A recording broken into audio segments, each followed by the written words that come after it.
Hi friends, welcome back to my channel. നമുക്ക് ഇന്ന് കല്യാണ വീടുകളെ ആ ഒരു മാങ്ങാപ്പുളി തയ്യാറാക്കിയാലോ. എൻ്റെ ചാനൽ ആദ്യമായി കാണുന്നവരാണെങ്കിൽ ഒന്ന് സബ്സ്ക്രൈബ് ചെയ്യണേ. ഞാനിതേ ചട്ടിയിലേക്ക് 2 മാങ്ങ കട്ട് ചെയ്തത് ഇട്ട് കൊടുക്കുന്നുണ്ട്. ഇനി ഇതിലേക്ക് 2 പച്ചമുളക് കട്ട് ചെയ്തതും ഒരു അര ടീസ്പൂൺ മഞ്ഞൾപ്പൊടിയും കുറച്ച് വെള്ളവും ഒഴിച്ച് കൊടുക്കുന്നുണ്ട്. ഇനി ഇതിലേക്ക് ആവശ്യത്തിന് ഉപ്പും ചേർത്ത് ഇതൊന്ന് വേവിച്ചെടുക്കാവുന്നതാണ്. ഈ സമയം കൊണ്ട് ഞാനിത് ഒരു ഫ്രൈ പാനിൽ 1 ടീസ്പൂൺ വെളിച്ചെണ്ണ ഒഴിച്ചിട്ട് ഇതിലേക്ക് ചെമ്മീൻ ഇട്ടിട്ട് നന്നായി വറുത്തെടുക്കുന്നുണ്ട്. ഏകദേശം ഇതിൻ്റെ കളറൊക്കെ മാറി ഒന്ന് ബ്രൗൺ കളറൊക്കെ ആയി വറവായിട്ട് വരുമ്പോൾ നമുക്കിത് മാറ്റി വെക്കാവുന്നതാണ്.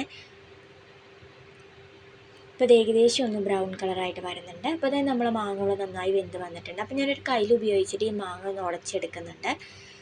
അപ്പോൾ ഇതിലേക്ക് ഒരു അരമുറി തേങ്ങ അരച്ചത് ഞാൻ ഒഴിച്ച് കൊടുക്കുന്നുണ്ട്. വെറും തേങ്ങ മാത്രമേ ഞാൻ അരച്ചൊഴിച്ചിട്ടുള്ളൂ കേട്ടോ. ഇനി കുറച്ച് ചെമ്മീൻ ചതച്ചത് ഇതിലേക്ക് ഇട്ട് കൊടുക്കുന്നുണ്ട്. ഇനി ഇത് നന്നായി ഒന്ന് മിക്സ് ചെയ്തിട്ട് തിളച്ചതിന് ശേഷം നമുക്കിതൊന്ന് താളിച്ചെടുക്കാവുന്നതാണ്. അപ്പോൾ ഞാനിത് താളിക്കുമ്പോൾ ഇതിലിടുന്നത് കുറച്ച് ചെറിയുള്ളി, 2 പച്ചമുളക്, കറിവേപ്പില ഇട്ട് താളിച്ചിട്ട് ഈ കറിയിലേക്ക് ഒഴിക്കുകയാണ്.